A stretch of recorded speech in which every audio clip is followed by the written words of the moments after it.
ও বৌদি, তুমি এখনো বেরোনি?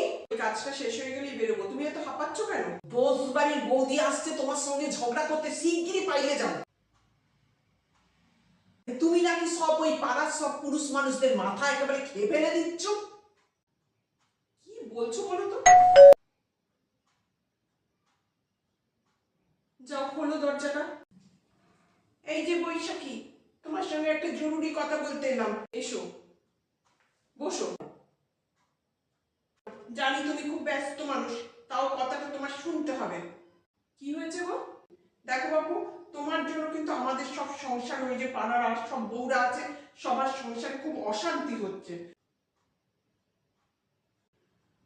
আমার জন্য তোমাদের সকলের বাড়িতে অশান্তি হচ্ছে মানে?